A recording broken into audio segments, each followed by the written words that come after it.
Today on CTV News at 5, slow down and move over. The message to drivers as a community gathers to remember local tow truck drivers who lost their lives.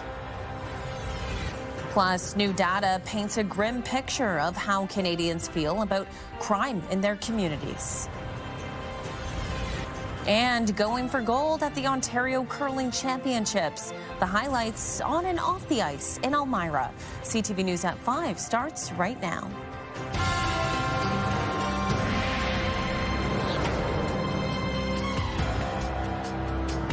Good afternoon, everyone. Thanks for being here with us. It has been a deadly winter for tow truck drivers on local roads. In less than a month, 2 drivers were hit and killed while doing their jobs. This weekend, community members gathered to remember the victims and send a message to drivers to slow down and move over. Here's CTV's Jeff Pickle. It's a job not for the faint of heart. People in the tow industry, we're our own breed. And according to tow truck drivers in Ontario, it's becoming more dangerous. It's scary. It's scary to work out there on these roads, and it's getting worse, and that's the problem. Around 75 tow trucks rallying in Milton Saturday morning, a show of support for the latest tow truck operator fatality. We're a close-knit community.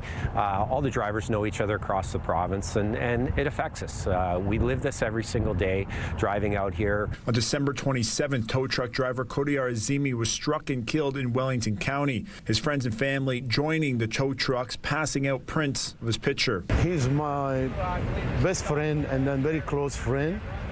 And then he came to Canada like 8 years before, worked very hard all the time, supporting the family back home. Azimi is the second fatality in less than a month. On December 3rd, a tow truck driver was hit while on 401 near Cambridge. According to the operators here, every driver has multiple stories of a close call. Being on the road, on that little dotted line, on the white line, you're always watching your back, right? If you don't watch your back, you can get hit.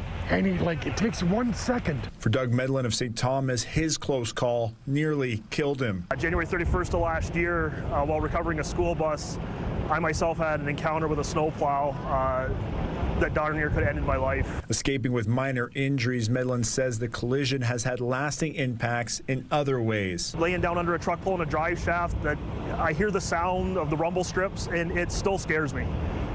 Nights you get woke up out of a dead sleep thinking about it. Across the province, tow truck drivers share the same message. You see the lights, slow down.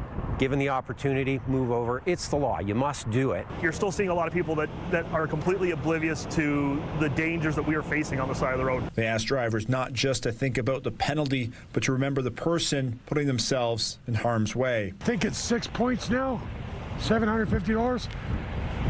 The fine doesn't mean anything. It should be $10,000. It's our lives. We're here representing another family that lost a loved one, right? It shouldn't happen. Jeff Pickle, CTV News, Kitchener.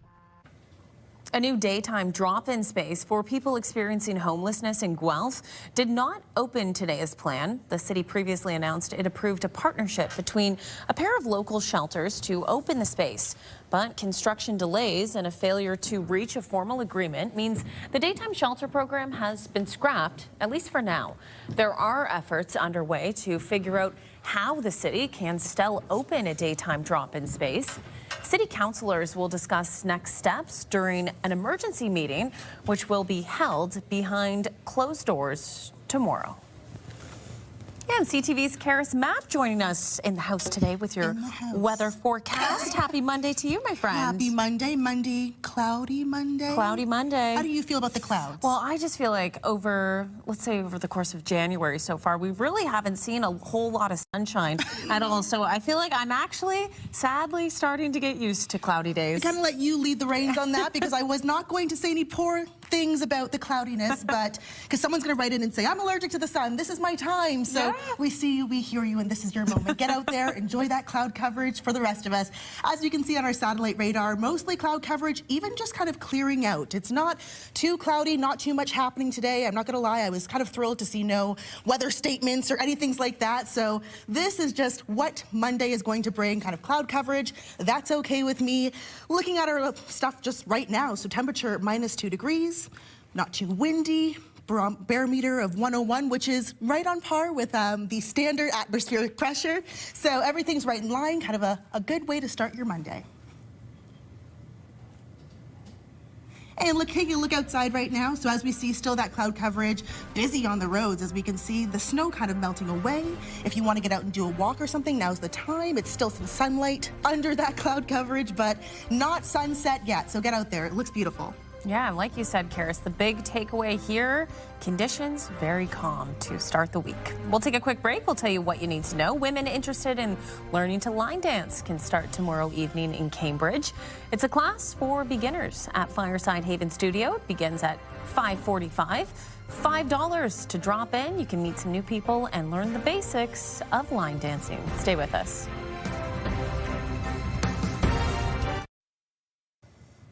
Waterloo Regional Police are asking for the public's help in their search for a suspect in a double stabbing. They've released these photos of a man leaving a Cambridge hotel last week. It happened January 6th, just before 9:30 p.m. at a hotel in the area of Hespeler and Pine Bush Roads. Police say the suspect assaulted 2 women with an edged weapon before leaving the scene. The victims were taken to hospital with non-life-threatening injuries.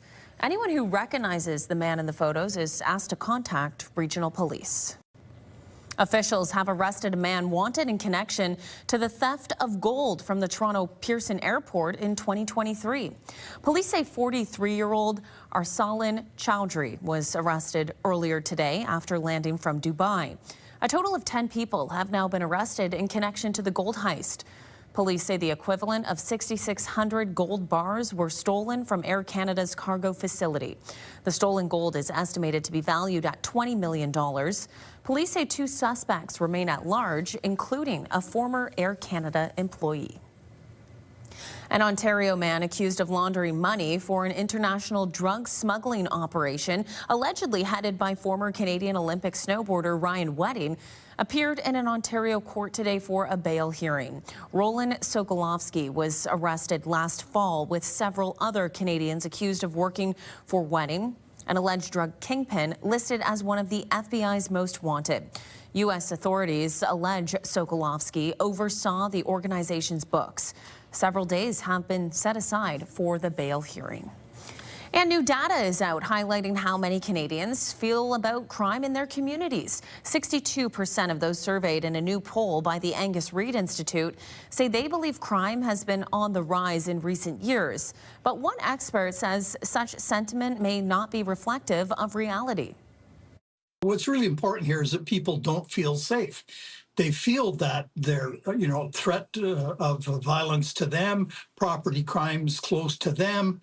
Much of that based on a very high-profile coverage of some very dynamic and exceedingly alarming videos of people breaking into jewelry stores with sledgehammers and liquor store grabs, etc. I think, largely there's been a lot of focus on the property crimes like car thefts and things like that, some government initiatives, funding, legislative change, some great successes. But that has to occur on a lot of fronts. And of course, even though violent crime like homicides is actually down largely in most categories, some of it's still up. The survey points to the prevalency of crimes such as fraud and identity theft, as well as shoplifting and robbery. The overall perception around crime can correlate to recent data from Stats Canada, which last month showed that the Violent Crime Severity Index was near an all-time high in 2024.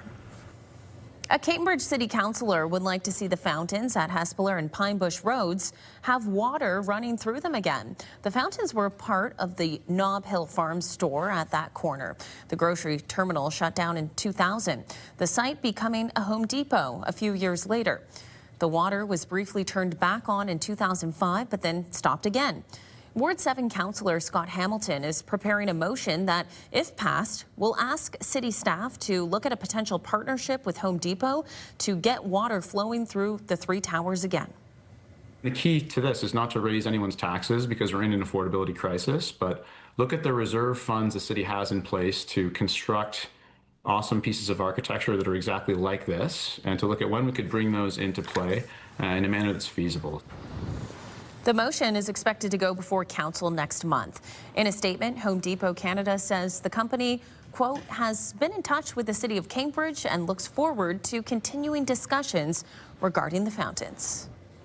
Okay, still ahead on CTV News at 5, Hollywood Awards season kicks off.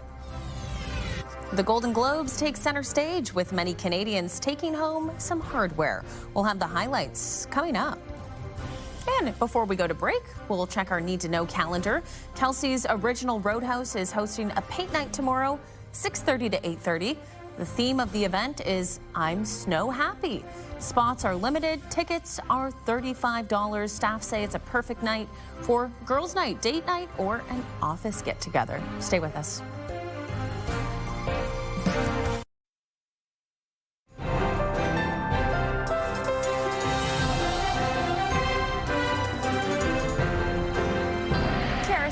As we take a look at the full forecast and what is in store for this week. We are into the middle of January. It certainly feels like it, but today, Karis, you mentioned earlier, calm conditions. I'll take it. It's so nice, and calm conditions are better than snow. There was a little bit of on and off flurries, I would say, but nothing significant. So if you had plans to be outside, you could still do that. If you wanted to just stay inside and kind of look at it from the inside, that was also really nice too. Not too cold either, which was, it's one thing, yeah, when you have the snow and whatnot, even just looking outside right now, I believe that this is in Cambridge down there, and you can see that cloud coverage. Thank you to cameraman Dave for that lovely shot. No active precipitation at this time right now, so we're not seeing any snow. There's no rain. There's still a little bit of sunlight kind of peeking out from the clouds, not really peeking, just kind of illuminating the clouds there. So sun hasn't set as of yet. That should be coming momentarily, but a beautiful shot outside. Now's the time to do it. Like, you never know what you're going to get with the weather, so a day like this is one that you're not really going to complain about. Taking a look at our future cast, though, so 5 o'clock right now, we're seeing there could be some light flurries depending on where you are, but mostly it's going to be light cloud coverage, as we just saw from our live shot. Future over to Tuesday morning. That's tomorrow morning, cloud coverage. Same thing. So for tonight and into tomorrow, it's going to be relatively calm, mostly cloud coverage. That's when things are going to get a little bit more interesting by tomorrow afternoon. We're seeing some heavier snow hit us. Mount Forest, Barrie, Aurelia, same thing. South of us, some more rain rather than snow, but mixed precipitation for these next 48 hours. And then by Wednesday morning, it's mostly going to be light flurries again, some more light snow, same thing. So just be prepared for anything these couple of days. Looking at our temperatures now, -2 degrees. We were meant to get a high of -1. Didn't quite make it. Currently sitting at -2. Same with Mount Forest. Wyerton up at 0. Below us down in Ridgetown, Sarnia more at 1. But not too bad. I said it's not freezing. It's not super warm. Nothing to complain about. Overnight low expected -3 degrees. As I said, we're going to see some more clouds. There is that chance for the 40% chance of flurries. And there's also a risk of freezing drizzle. So just be mindful of that as you're leaving first thing in the morning. Tomorrow, expected high of 3 degrees. Feeling more like -8 though. A little bit chillier. Snow periods, as I said, who knows what's coming your way, and then that wind, 50 kilometers per hour, and that's what's really moving that weather system through the region so quickly. Our almanac, expected high, -1. As I said, didn't quite get there, but that's really on par for what we're usually seeing at this time of year. -3. Tonight, overnight low -2, significantly warmer than what we're normally seeing at this time of year with -11, except for back in 1981 when it was -27, so be grateful for what you can get. Sunset expected to set at 5:08, so that's any time now, so the sun will be making its saying goodbye. And our 5-day forecast, like I talked about, so much snow. Periods of snow here and there. One thing I do want to note, though, is Wednesday, tomorrow, Wednesday evening, -13. Like I said, the normal is -11, so we're going to get back down to that cooler temperature. Thursday may be making an appearance. The sunshine will be coming back for a little bit, but it's going to be cool during the day that time as well. Friday, cloudy, some more clouds, some more snow. Just be grateful for what you got, because it's not a lot of snow, but some is coming. Leanne.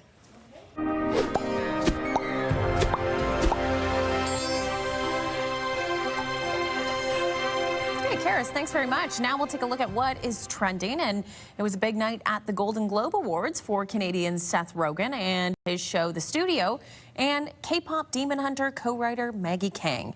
And while their show didn't qualify, the stars of Heated Rivalry were crowd pleasers. CTV's Andrea Case has the highlights. Nikki Glaser. With the state of the world as it is, Golden Globe host Nikki Glaser said what many people weren't thinking. The Golden Globes, without a doubt, the most important thing that's happening in the world right now. Comedian Wanda Sykes and actor Gene Smart were one of a few actors wearing a Be Good pin reflecting a commitment to speaking out against the actions of ICE. Let's all do the right thing. I think everybody in their hearts knows what the right thing is to do, so let's do the right thing. The 83rd Golden Globe Awards brought together the best in film and television, and this year, podcasting. This is exactly how I pictured it. Snoop giving me the award.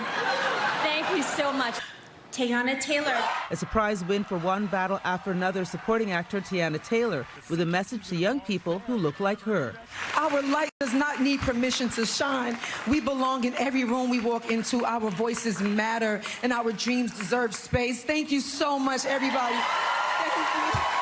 Accepting the award for the song Golden from the film K-pop Demon Hunters, EJ. She spoke about the rejection of her childhood dream of becoming a K-pop star. This award goes to people who've had their doors closed at them, and that I can confidently say rejection is redirection. And so never give up, and it's never too late to shine like you were born to be. And while some were surprised by their win, Timothy Chalamet openly admitted he wanted to win. Well, my dad instilled in me a spirit of gratitude growing up. Always be grateful for what you have. It's allowed me to leave this ceremony in the past empty-handed, my head held high, grateful just to be here. But I'd be lying if I didn't say those moments didn't make this moment that much sweeter. For my parents, for my partner, I love you. Thank you so much. And while they were not nominated this year in a room full of the biggest stars in Hollywood, the ones everybody wanted to see, the stars of the Canadian series Heated Rivalry, produced by Crave, a division of Bell Media, as is CTV. Hi, moms. Hi, daughters. Okay, CTV's Andrea Case with that report.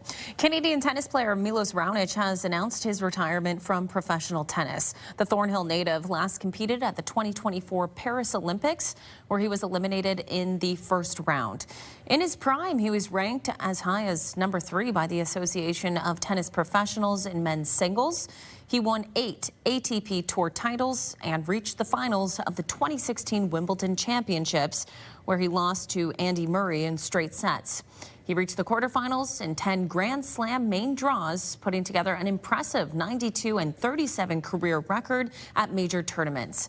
Injuries shortened Raonic's career as he never fully recovered from an injury to his shoulder in 2025. On the gridiron, the NFL playoffs kicked off the wildcard weekend with the Buffalo Bills looking for a win over the Jacksonville Jaguars. The yardage line to get to is at the 50. That would match his career long as 68-yard attempt. Ball's intercepted. The game is over. The Bills trailed in the fourth quarter, but were able to take the lead late on a touchdown run from quarterback Josh Allen. They held on for that 27-24 win. The Bills will again be on the road in next week's divisional round when they take on the Denver Broncos. Okay, still ahead on CTV News at 5, we'll have more on the crazed overheated rivalry. Fans may not have to wait long for more content as new books are in the works. We'll have those details coming up after the break. But before you go, we'll tell you what you need to know. The second Skate Night Date Night is happening in Waterloo Public Square on Wednesday. The weekly series goes throughout January and February. A DJ will be spinning hip-hop tunes while people enjoy the free ice skating. In our digital dive, we have a warning from Health Canada tonight. The Federal Health Agency seized counterfeit Viagra and Cialis tablets that may have been distributed to retailers across southern Ontario, including here in Waterloo Region. You can find out more information by going to our website, scan the QR code, download the CTV News app, or go to ctvnewskitchener.ca.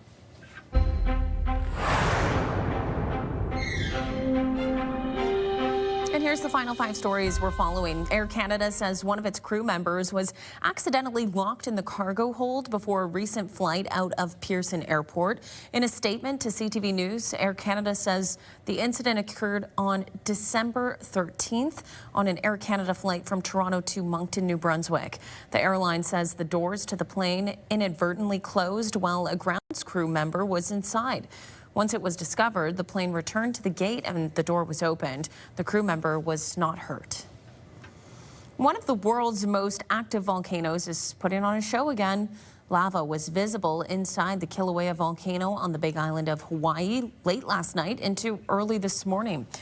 It's the central feature of Hawaii Volcanoes National Park. The crater that formed when the Kilauea collapsed is nearly 3 miles long and 2 miles wide and has an area of more than 4 square miles. The volcano has experienced on and off eruptions since late 2024. That was a serious cake. We got sparkles. That's Prime Minister Mark Carney trying his hand at a new skill, skate sharpening. The Prime Minister posted this short video to social media Sunday. He thanks skate sharpening shop Be Sharp in Ottawa for letting him take a turn behind the machine and said that the smell of sharpening skates took him right back to his childhood days at the rink.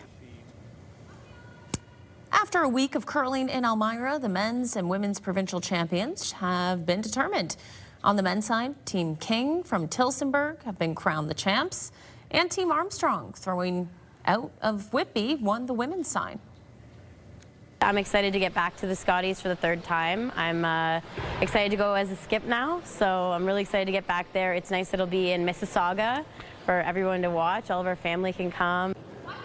The 2 winning teams will now represent Ontario in the national championships.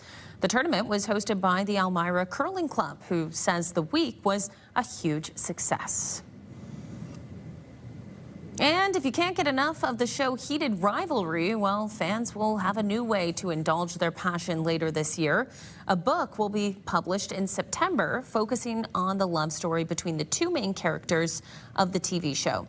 It'll be called Unrivaled and will be the 7th installment in author Rachel Reed's Game Changers series. It picks up where the Long Game book left off. The popularity of the show has propelled some of her earlier books to the bestsellers list. There will be a season 2 of Heated Rivalry, but there's no word yet on when. I know fans of the show are waiting for word on that still. All right, we will leave it there. We're back here at the top of the hour with your next local news. For now, we'll send it over to CTV National. Have a great night, everyone. Thanks for watching.